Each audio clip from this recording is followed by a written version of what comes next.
This program was made possible by the Corporation for Public Broadcasting and by contributions to your PBS station from viewers like you. Thank you. Welcome to the News Hour. After 13 brutal years of war, Syrians breathed free today in Damascus and most of the nation after the fall of the autocratic Assad dynasty. Bashar al-Assad and his family are now in Russia, which extended them asylum.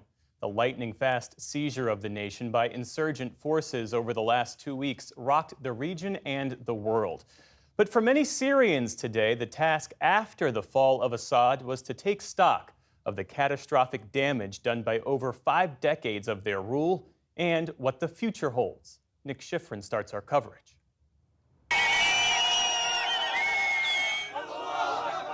In free Damascus today, the foot soldiers of revolution celebrated the birth of a new nation and a new generation that will barely know a ruler named Assad. Syrians who've known nothing but Assad called today victory and flew the flag of the Syrian Republic, now the flag of free Syria. This great and glorious day is the new Independence Day of Syria. People are delirious with happiness here.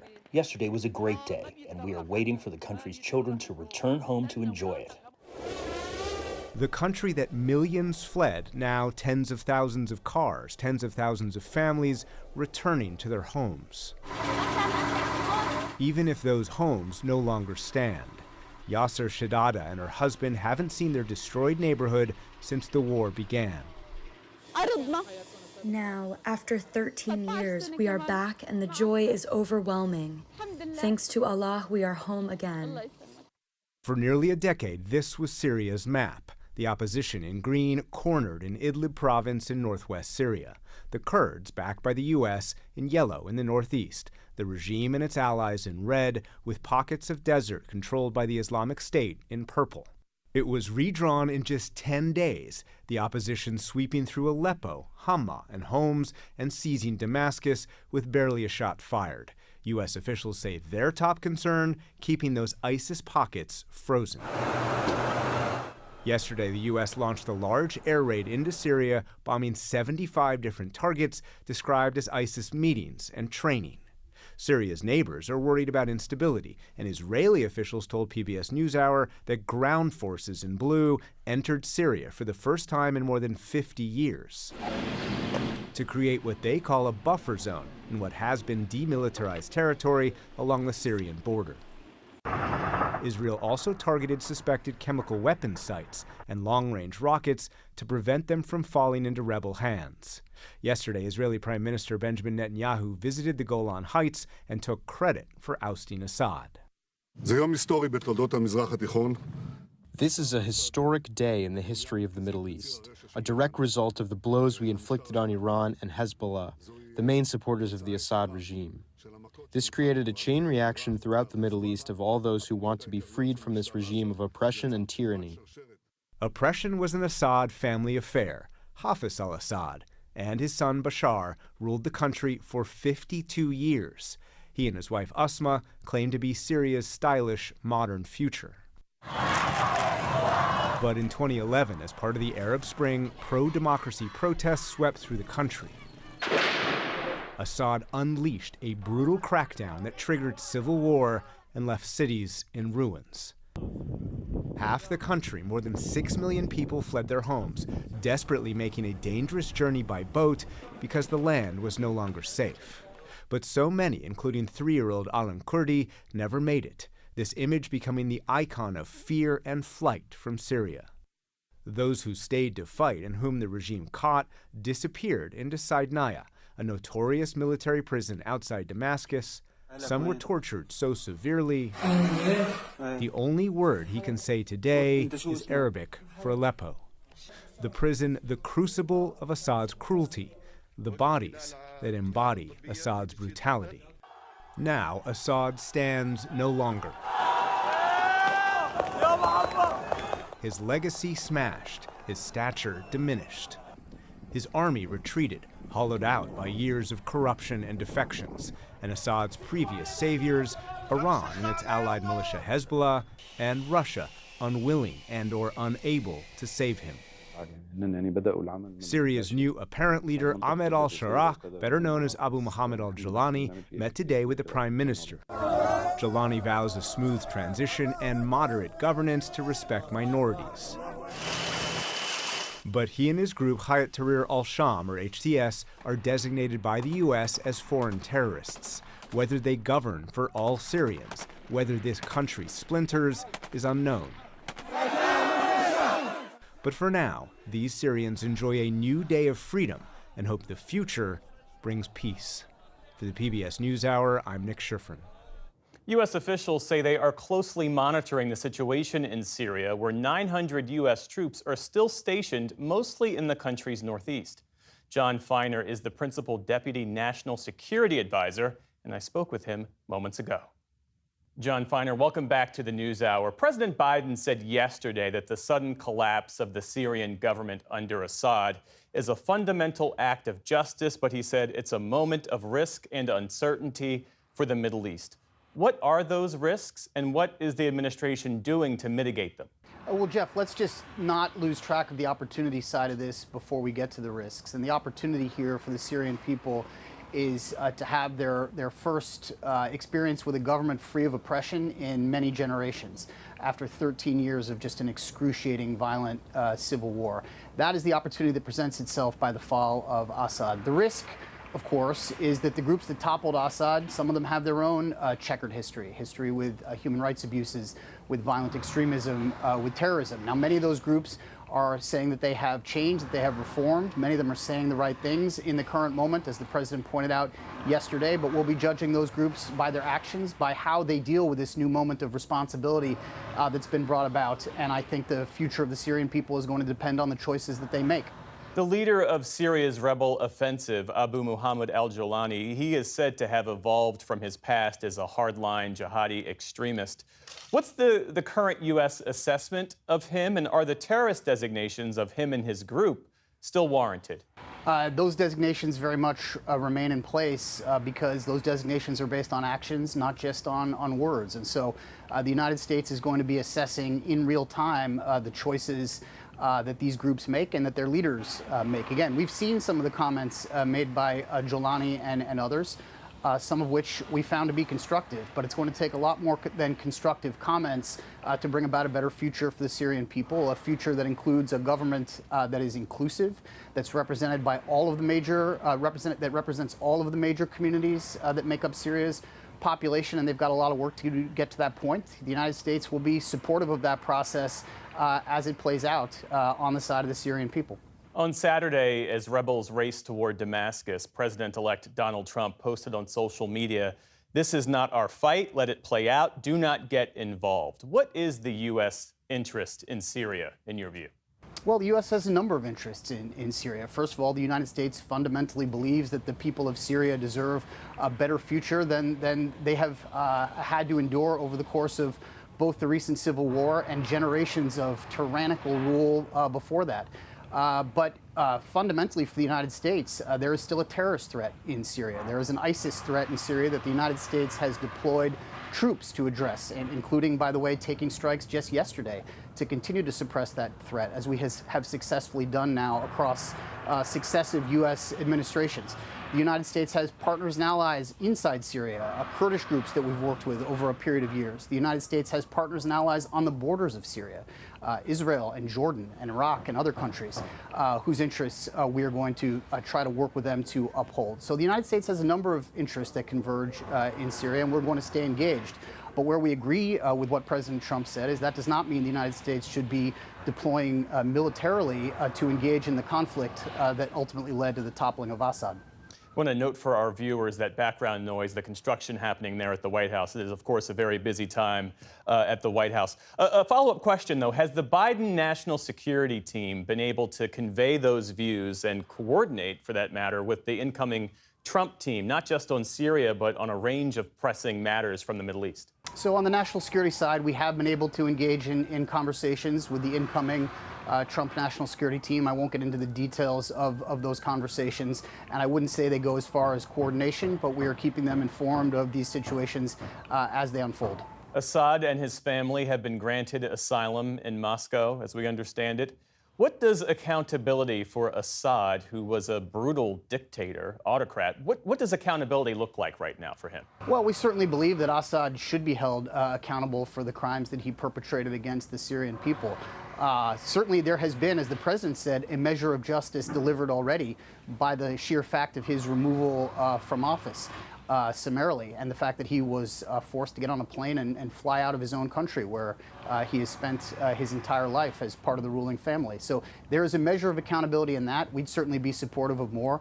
I suspect the Russians will have a different view of what Assad's future should look like, so I'd direct your questions to them, but we would be all for Assad being held accountable further for his crimes. Finally, this is a rare moment of hope for the family of journalist Austin Tice. He's been held in Syria since 2012. Does his family have reason to be optimistic? I mean, is there an opening here potentially? Well, I should say I have known Austin Tice's family, his mom and dad, for now more than 10 years, and had the occasion to meet with them recently, as I have a number of times in my current job and previously.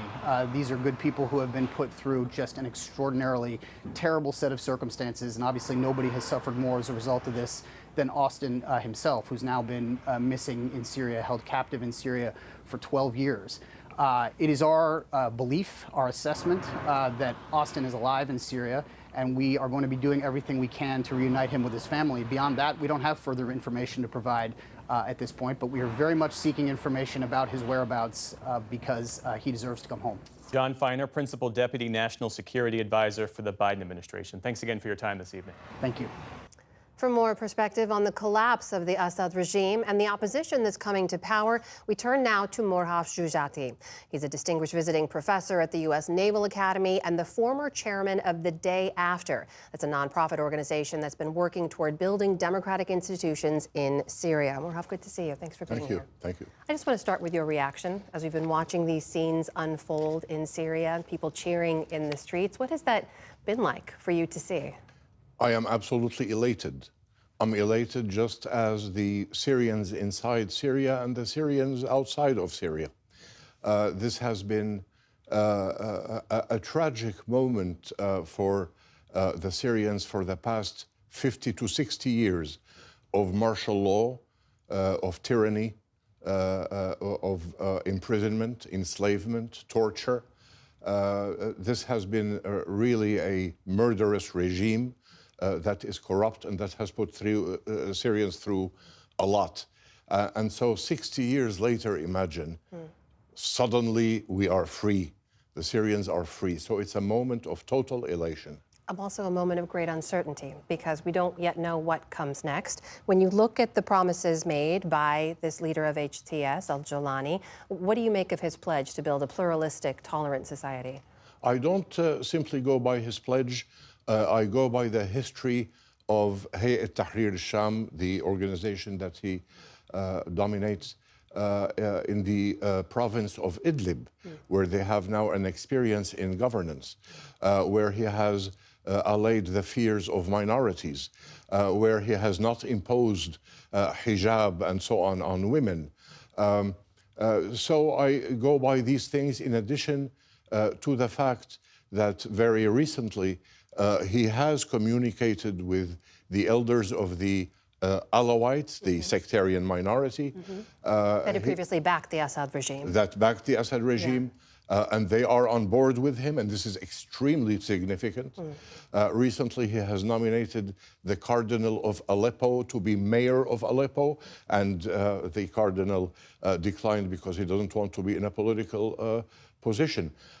Sunday, the church bells were ringing in Damascus. So again, he has been bending over backwards to allay the fears of minorities. At the same time, I should ask, and you saw Jon Finer mention this, the fact that there's still a U.S. terrorist designation on this group, on HTS. A precursor group, al-Nusra, did have links to al-Qaeda. And we should also point out that al-Jawlani himself was the man against who the U.S. government issued a Stop This Terrorist effort, offering $10 million in a reward for anyone helping to track him down. So do you see that designation being lifted? And are we sure there are no ties to al-Qaeda that remain?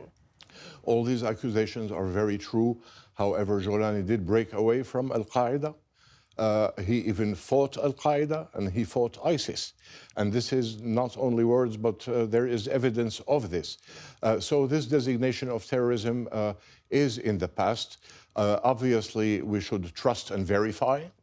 We shouldn't only take him by his words, but by his actions. And we will see what will happen in the days and the weeks ahead. What encourages me very much is that he is now coordinating and cooperating with the former regime prime minister in order to have a transition of all these major files, healthcare, water, electricity, and so on, to be taken to the next transitional administration so that there would be continuity in Syria's state institutions. This is very significant, and it tells us about the intentions of not only him and his organization, but the coalition of forces that joined him in liberating Damascus. I want to ask you as well about Israel's decision to move military forces into Syria, seizing territory in a demilitarized zone there that was part of a 1974 ceasefire. They claim that it's a temporary defensive position. Some see it as a land grab. How do you look at that? Israel has always expanded and said it would temporarily expand. I see this as a land grab. I do not agree with Mr. Netanyahu, who says that all this liberation of Syria was triggered directly by Israeli bombing, because in 2011, when there was a peaceful, popular uprising of the Syrian people against the Assad regime, and it failed. It failed because of the intervention of the Russian Air Force and of Iranian pro-militias that propped up the Assad regime. So this has little to do with the Israeli adventures in the Middle East. I think this is a land grab. I don't think it is temporary. I think Israel will remain there to stay. And time will tell. We will see. But I need to ask you as well about the millions of Syrians who've been displaced over these many years of war. I remember myself being on that Turkish border and visiting with many of them in the camps there. Children who'd been born in the camps had never even set foot back in Syria. What do you see as their future? Will they be allowed to return home? My dear friend, we have to only look at the footage, at the tens of thousands of refugees outside Syria, mainly in Turkey. There are 3 million in Turkey that are returning home now to reclaim their properties and to reclaim their lives and to be with their families and loved ones. They want to return to Syria, and they will, and they are certainly welcome. Morhaf Joujati, distinguished professor at the U.S. Naval Academy. Thank you so much for being with us here today. We appreciate your time. Thank you, my pleasure. Thank you for having me.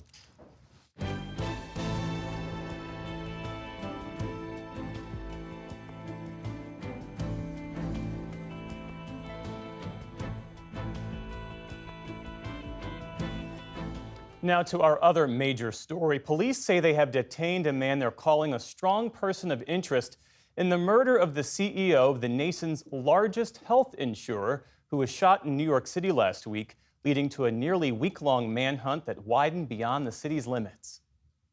Tonight, authorities say they apprehended 26-year-old Luigi Mangione in the brazen and targeted shooting of 50-year-old Brian Thompson, the CEO of United Healthcare. He matches the description of the identification we've been looking for. He's also in possession of several items that we believe will connect him to this incident. How did we do it? Good old-fashioned police work. Mangione was taken into custody after police got a tip that he'd been spotted at a McDonald's in Altoona, Pennsylvania, more than 200 miles west of New York. Someone, a McDonald's employee, did something we ask every American to do. If you see something, say something, but most importantly, do something.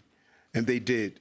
Police say they found Mangione with a firearm that was consistent with the one used in the murder, complete with a suppressor. The NYPD said it was a ghost gun, not licensed and not manufactured, but made with parts that could have been printed by a 3D printer. Police also found multiple fake IDs, a passport, and a 3-page document full of writings that they said spoke to his motivation and mindset. Last week, investigators confirmed they found shell casings at the scene, inscribed with the words delay, deny, and depose, words often associated with the ways insurance companies deny claims. Police said the document they found today revealed more about Mangione, but they provided few details. It does seem that he has some ill will toward corporate America. New York police say detectives are on the way to Pennsylvania and are working to bring Mangione back to New York to face charges. It ends a 6-day manhunt that sent police scouring New York City and following a trail of surveillance images looking for the killer, including this one showing a man in a black hooded jacket and surgical mask in the back of a cab that police say headed to the George Washington Bridge bus terminal. Thompson's murder ignited a wave of public feelings online and elsewhere, including anger and resentment toward insurance companies and, in some cases, a lack of empathy for his death.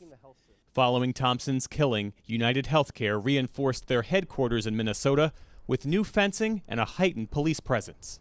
And several news reports say that handwritten document that Mangione was found carrying criticized healthcare companies and suggested violence as the answer. And that part of the story, the connections to the healthcare industry, has touched a nerve, sometimes with ugly results in the days since his murder. For more on that, we're joined now by Nicholas Florco, staff writer at The Atlantic, who covers healthcare and wrote the recent piece, Murder is an Awful Answer for Healthcare Anger. Thanks for being here. Of course, thanks for having me. And first, we want to acknowledge that Brian Thompson was a husband, a father, a colleague to many. And so much of the rhetoric online regarding this issue is really just morally corrupt, depraved, abhorrent. And you write of the wave of public sentiment that we've seen. You say this, Americans' zeal for the death of an insurance executive demonstrates both the coarsening of public discourse and the degree of rage many Americans feel over the deficiencies of the U.S. healthcare system. So what do you think this anger reflects about the current state of the system overall? Well, first, I want to agree with you that we should all agree that murder is abhorrent and it's not something we should be cheering about. But I think this anger comes from the fact that our healthcare system largely results in people paying a huge amount of money out of pocket. This country has a medical debt problem. There's statistics that show a significant portion of folks have to forego medical treatment to pay for other bills because of the cost of healthcare. And it's those issues that are really, I think, causing people to react really viscerally to this murder. Well, the other thing you write about, you say that denying claims is a feature of the healthcare industry. It's not a bug. Tell me more about that. Yeah, I mean, we have a for-profit system. For better or worse, we depend on insurers to make decisions on whether care should be paid for or not paid for. And we can have a debate over whether insurers are too aggressive in those policies and are denying too many pieces of medical care. But the reality is, even our most notorious, famous public insurer, Medicare, they deny claims as well. It is part of the system. It's just a question of whether insurers are abusing that power. So what are the real-world results for people who experience a denied claim? I mean, there's a few different ways that somebody can approach it. I mean, folks can pay the bill, which could result in you wiping out your entire savings. You could try to fight that claim and appeal it, maybe go to court. That, again, is also going to largely drain your savings if you actually have to go to court. Or you go into medical debt. Those are really the only ways out of the system at this point, and that's why people, I think, feel so powerless. Well, even after major reforms, it's clear that lots of people feel that the healthcare system isn't working for them. How does our system compare to other developed nations? Well, most other developed nations do not rely on private health insurers to provide their health care. They have a single-payer system. And I mean, that is the biggest difference, is we depend on companies like United Healthcare to provide our health care. What else is driving up costs for these companies? I mean, every part of the system is driving up costs in some ways. I think a really illustrative way to think about this is like a prescription drug. So say somebody goes to a pharmacy and they're told they have to pay $200. The insurer is going to tell you that is the drug maker's fault because they set that cost for that drug. And it is true. They could lower the cost of that drug, you'd pay less. But if somebody with insurance goes into a pharmacy and is told to pay $200 for a drug, that means that they have skimpy insurance. It means that either they're being told they have to pay a coinsurance, which is a percentage of the drug cost, or maybe they have a deductible where they have to pay the entire amount until their insurance kicks in. So it's everyone who's at fault. So what are some of the potential fixes that could mean fewer denials, better coverage, and cheaper care? Well, that's the million-dollar question. I don't think we've actually gotten there yet. Even after all of the political capital that was expended on Obamacare, still we haven't figured it out. It's important to note that Obamacare did strengthen patients' abilities to appeal these denials. That was supposed to be a big piece of this, and honestly, that is one of the more powerful things that patients can do to fight back against these issues. There are proposed fixes like the doctors' lobby, the American Medical Association. They've been pushing for reforms to something called prior authorization, which is one of these tactics that insurers use. Those arguably could help, but I don't think we've gotten to a place here where we've fully figured out how to make this private system work and not also create a lot of pain for the folks that have to pay. Were you surprised by the reaction that we witnessed online after the shooting death of the CEO? Yes and no. I don't think I've ever seen anything quite like that. I think we're sort of used to at this point, discourse on X, formerly Twitter, being a bit toxic at times. Folks seem to be empowered to say what they want to say on those platforms that they wouldn't say in public. But I mean, when I wrote this story, the amount even of vitriol that I got just for saying we shouldn't be calling for murder of CEOs was astounding. People are furious. I don't think I've ever seen anything like it. I sort of expected some toxicity around the edges, but it is widespread right now on that platform. It's an indictment of the times in which we live. Nick Florco, thanks so much. Of course, thanks for having me.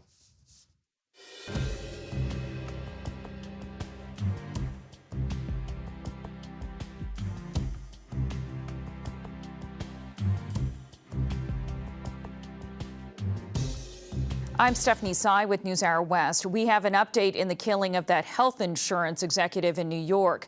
Suspect Luigi Mangione has been charged with carrying a gun without a license, forgery, and other charges in Pennsylvania. He appeared in court late today, arriving in handcuffs surrounded by police. Court documents say Mangione became quiet and started to shake when investigators asked him if he had been to New York recently. He was in possession of a 3D printed gun and silencer when he was arrested. He is being held without bail. In the day's other headlines, the Pentagon is temporarily pausing flights of the V-22 Osprey fleet again. This time after weakened metal components were found following a near crash in New Mexico last month. Similar metal weaknesses were discovered in a crash off the coast of Japan in 2023 that killed 8 service members. In service for 3 decades, the Osprey has been grounded several times in recent years due to safety concerns. The Biden administration is restricting 2 known carcinogens found in a variety of everyday products and services. Today's announcement from the Environmental Protection Agency includes a total ban of the highly toxic TCE. It's primarily used in industrial settings as a metal degreaser. But TCE is also in some household items like cleaning wipes, stain removers, and glue. The agency also limited consumer and commercial use of what's known as PERC, a common solvent used in dry cleaning. Both chemicals have been linked to liver, kidney, and other types of cancer, as well as damage to the nervous and immune systems.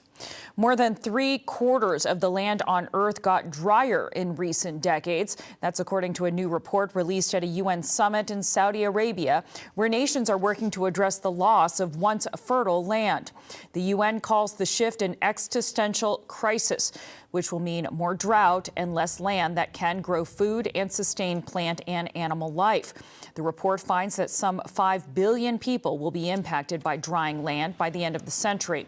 Scientists place the blame on emissions from burning fossil fuels. From observations, we can see that global warming has been the main factor explaining the aridity trends observed in the last decades. Precipitation is not changing very much at the global scale. Separately, European climate scientists say that the Earth just experienced its second warmest November on record. The report from the climate service Copernicus is just the latest evidence that this year will likely be the hottest ever recorded. That would mean back-to-back years of record heat following the all-time highs set in 2023. South Korea's Justice Ministry has banned President Yoon Suk-yeol from leaving the country after he briefly imposed martial law last week. Authorities are investigating Yoon for rebellion and other charges amid allegations that he tried to consolidate power and use the military to block legislators from voting the martial law down. Protesters have maintained a presence outside of Parliament, calling for Yoon to resign. South Korea only turned to democracy in the 1980s, and activists say they are committed to defending it.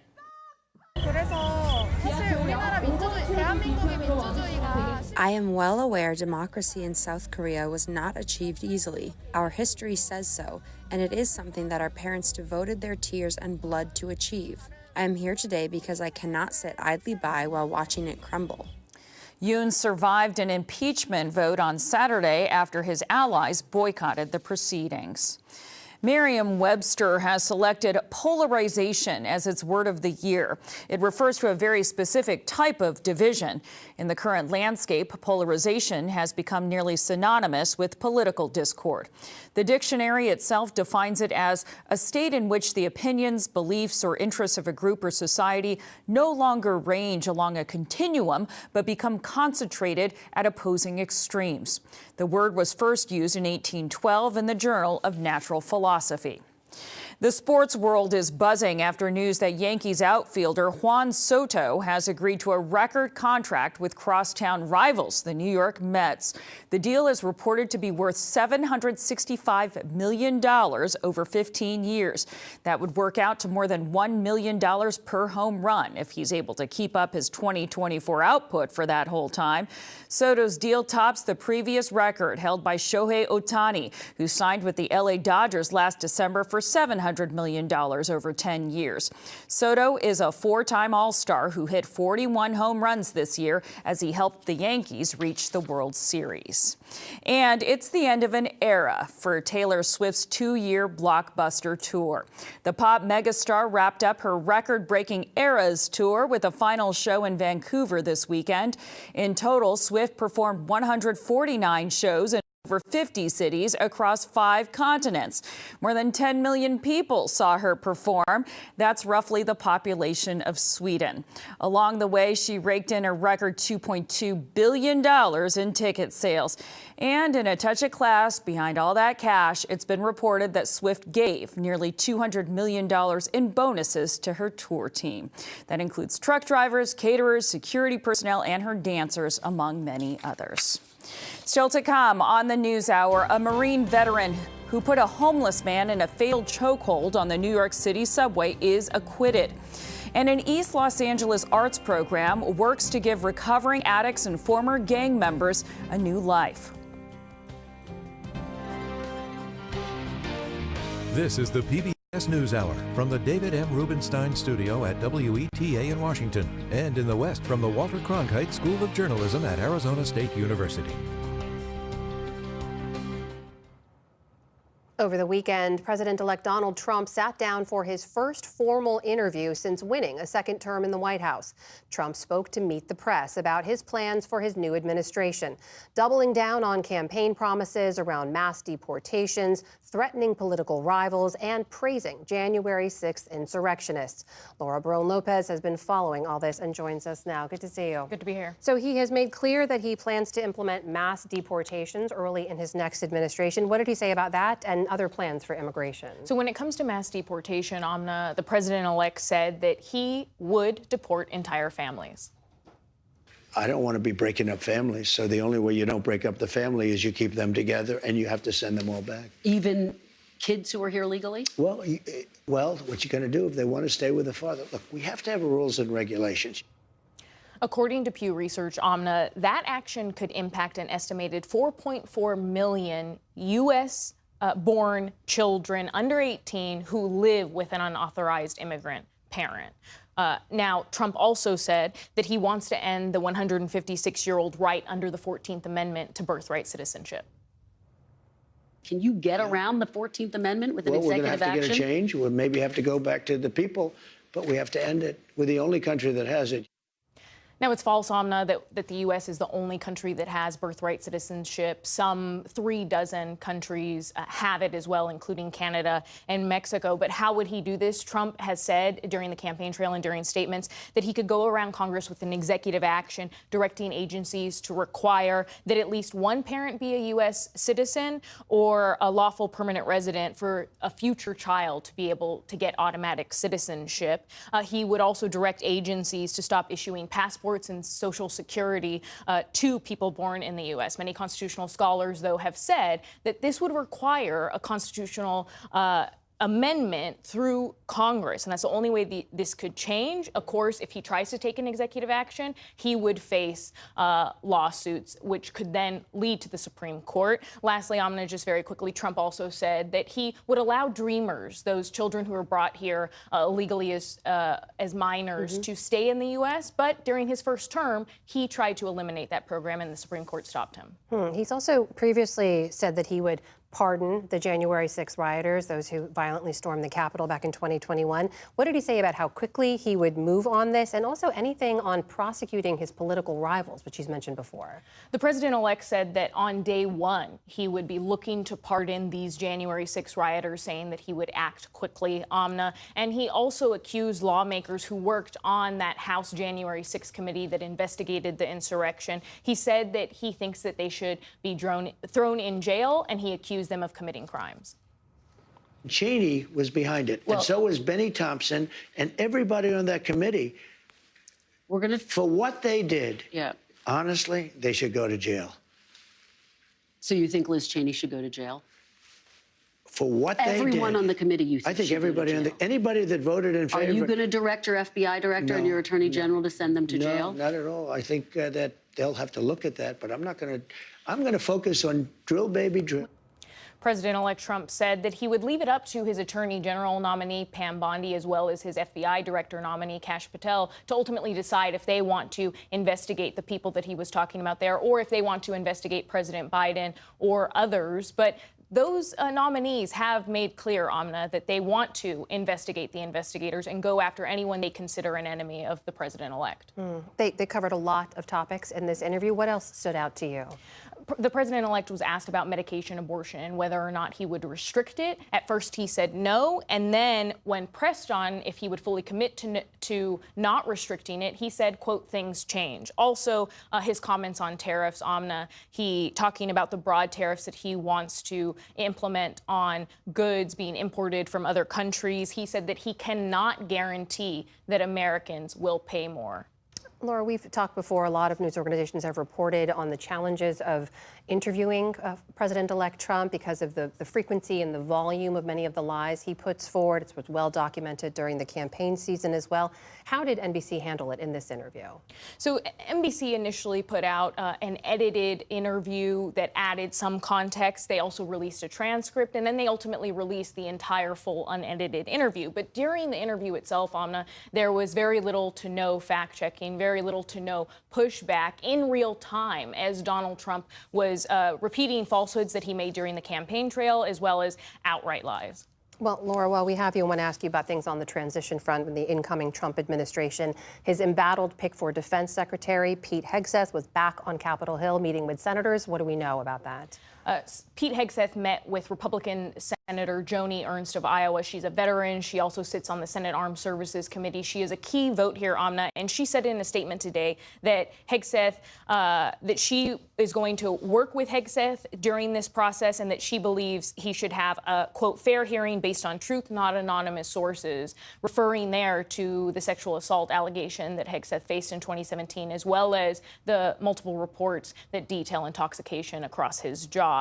That is the biggest sign to date, Amna, that Senator Ernst is potentially moving closer to supporting Hegseth. And that's a welcome sign for Trump's team because they were really looking to her, hoping that she would back him because they believe other senators will follow her. There's news on another nomination front. Today, more than 75 Nobel laureates signed a letter urging senators not to confirm Trump's pick to lead the Department of Health and Human Services. That is Robert F. Kennedy Jr. What should we know about that letter? So the laureates say that Kennedy has, quote, a lack of credentials across science, medicine, as well as administration. And they warn in the letter that Kennedy, quote, would put the public's health in jeopardy and undermine America's global leadership in health sciences. And they specifically cite his opposition to vaccines like the measles and polio vaccines. They also cite the conspiracy theories he's promoted on successful treatment for AIDS and other diseases. Now, the laureates who signed on to this omna include a cancer researcher, Harold Varmus, Eric Kandel, who is a pioneer in cognitive neuroscience,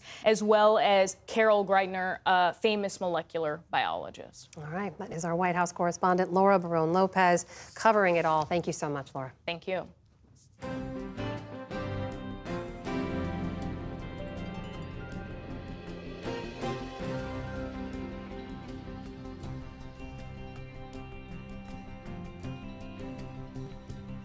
A jury in New York City today found Marine veteran Daniel Penny not guilty in the chokehold death of Jordan Neely. The death, which took place on a subway car last spring, has provoked intense reactions.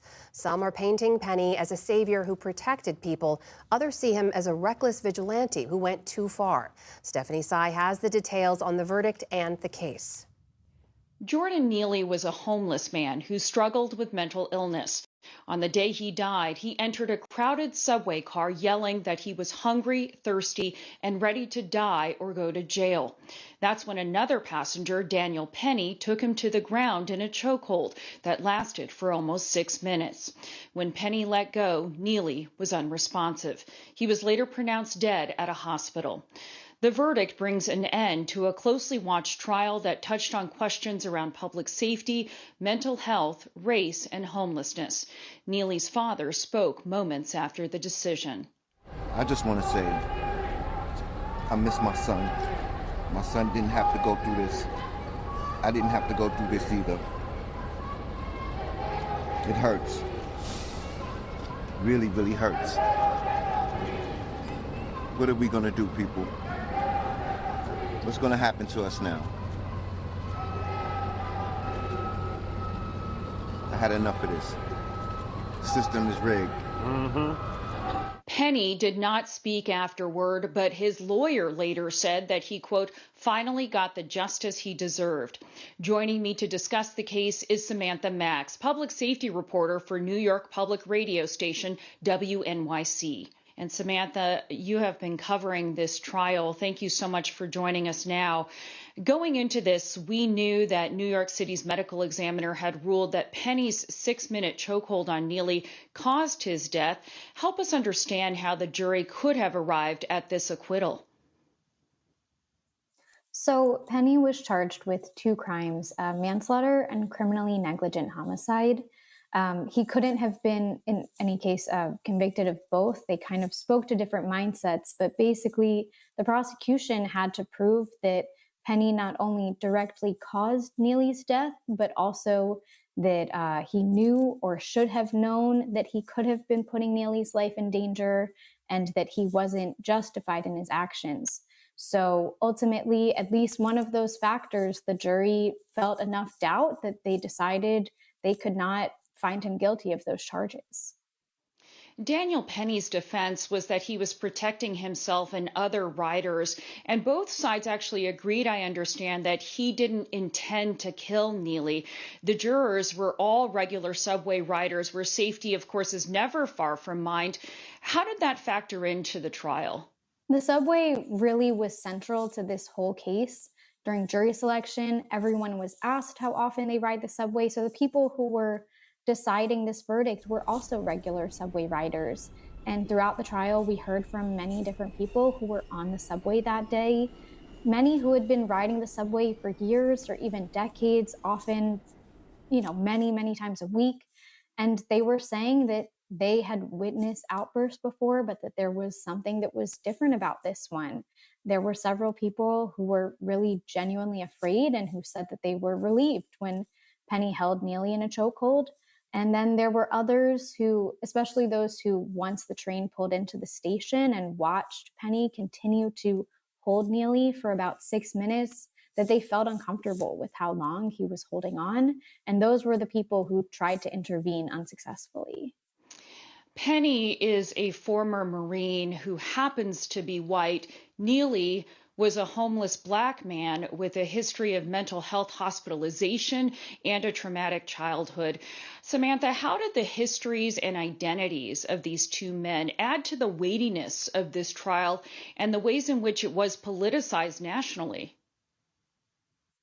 I mean, I think it just really added a lot of layers. On Neely's side, you know, this was coming at a time when there was a huge debate already happening in the city about mental illness and homelessness, especially after the pandemic. And so many people who are struggling with mental illness or who are unhoused have really been in the subway system very visibly. And then on the other hand, you have Daniel Penny, who's a former Marine, and he really went into the spotlight in his own way. There was a legal defense fund that was set up that garnered more than $3 million in donations. You had big conservative names like Vivek Ramaswamy joining into his defense. And also both of his defense attorneys are former military. So it really became just this very political case on both sides. Following up on that, Samantha, after the verdict was read, there were reportedly some cheers in the courtroom, and there had been some anger when Daniel Penny was charged. Is there a sense of vindication among his supporters? And on the flip side, for Penny's critics who said it was vigilantism run amok, is there concern that this verdict leads to more of that kind of thing? I think that is the unpredictable question. We actually just were speaking with Penny's defense attorney, who was saying that, you know, this is a huge relief for his client and that he thinks that his client was a hero and that he acted with justification. We have had other instances of self-defense in New York City, some famous cases on the subway. Some people might think of the name Bernie Goetz.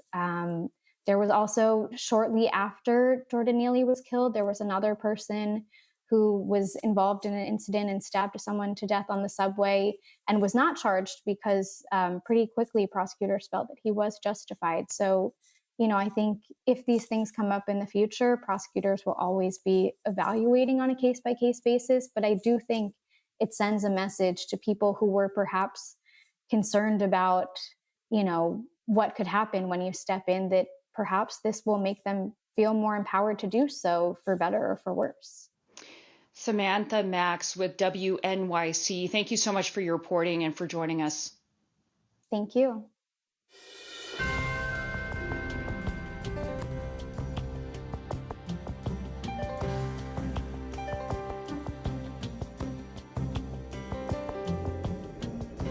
Changing lives and creating art. Special correspondent Mike Surrey looks at a tried and true program in East Los Angeles and the forces behind it. It's part of our arts and culture series, Canvas. It's beautiful, huh, Alyssa? One of Fabian DeBoer's first art commissions was this mural on a neighborhood grocery store in East Los Angeles, while a recovering drug addict on probation. There were times when I was sick and my addiction that Don Miguel would give me a job opportunity, paint my store, paint the letters here, paint some flowers there, just to keep me in the art, also away from doing stealing or anything. Today, he's a celebrated Chicano muralist and this year's recipient of a National Endowment of the Arts Heritage Fellowship. Art is a powerful tool. It can make you or it could break you. A survivor of the all too familiar East Los Angeles cycle of a challenging childhood due to immigration, drugs, gangs, and family incarceration issues, art has been Fabian's escape to a much different life for himself and his family. Every time life would seem hard and dark or I would feel out of place, I would go under a coffee table and I would begin to create my own worlds to escape my reality. That's when I found art to be more than just a gift. It was sort of like a big brother. He also discovered a guardian angel in his parish priest, Father Greg Boyle, who encouraged him to stick with his art and defended him in juvenile courts. Father Greg just kept accepting, embracing, and receiving me regardless of where I was at in my life. No matter what, he never shut the door. Father Greg Boyle went on to create Homeboy Industries, where Fabian worked along with other gang members, addicts, and ex-cons, searching and working towards a new life.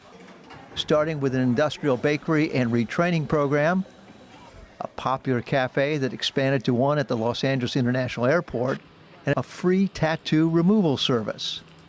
Homeboy Industries has become the country's largest gang intervention and reentry program. Fabian DeBoer got Father Boyle's blessing and Homeboy Industries' support to fulfill his dream of running his own art academy and support group. Once we do that, think about where you're at in your current life now in this moment, because every day is a new beginning. You could always turn the page, or we can dwell in the past and suffocate. So today we're turning the page. The Homeboy Art Academy is Fabian's art studio and vehicle for sharing his passion for art with former gang members and parolees like he once was. So if you think about the traditional arts practices and how art brings people together in creativity and community, it's always been a healing method. Art has a universal language that can be embraced by anyone. And in this, the arts helps drop the defenses. Shankar Davis, on parole for a hit-and-run charge, is learning how to make and design custom T-shirts. Keep scoring. My website's called Keep Scoring Code. Because in this life, you got to keep going. You just can't stop. So is Keep Scoring the name of your fashion business now? Yeah, that's my business. Okay. So had you had your sewn or silk screen before this? Never. I never touched a sewing machine. I never touched a silk screen. Never. When growing up, graffiti art, there's the 80s. Hip-hop culture, was at its best. So graffiti art is what I was attracted to as another form of expression. Although graffiti art was also considered vandalism.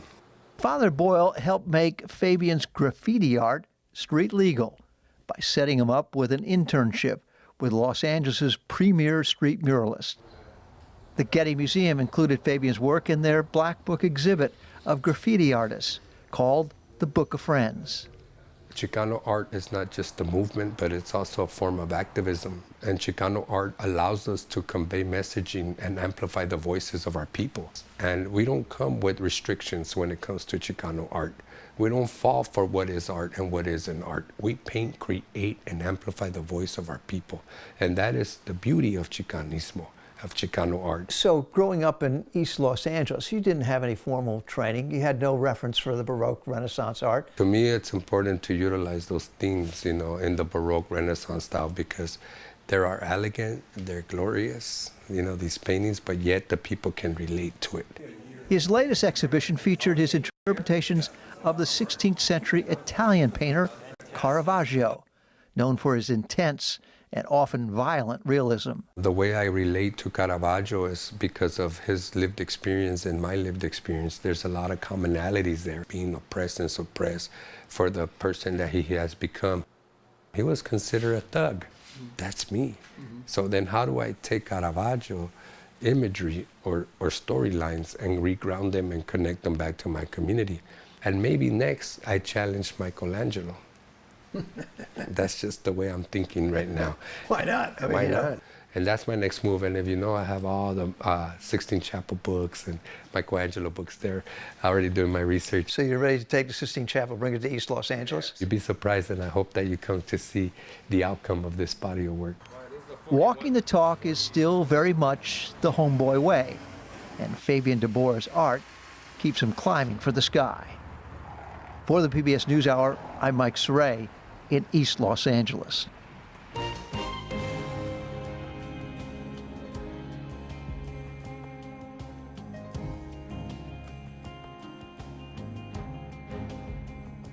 And a quick note before we go, there was a lot of news in tonight's program, and so we did not have time for our usual Politics Monday duo of Amy Walter and Tamara Keith. But fans of that weekly segment should fear not. They will be back next week. And remember, there's always a lot more online, including some tips for giving back and volunteering during the holiday season. You can see that at pbs.org/newshour. And that is the NewsHour for tonight. I'm Jeff Pennant. And I'm Amna Nawaz. On behalf of the entire NewsHour team, thanks for joining us. Major funding for the PBS NewsHour has been provided by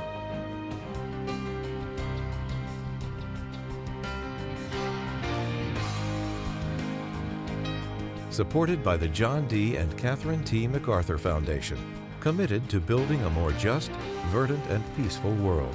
More information at macfound.org.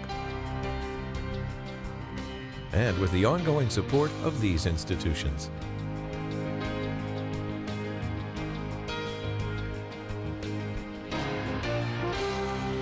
This program was made possible by the Corporation for Public Broadcasting and by contributions to your PBS station from viewers like you. Thank you.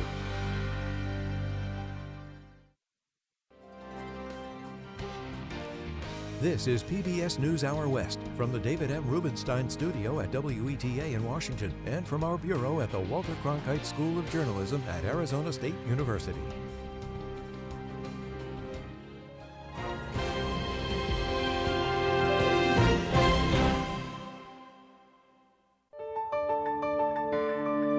You're watching PBS.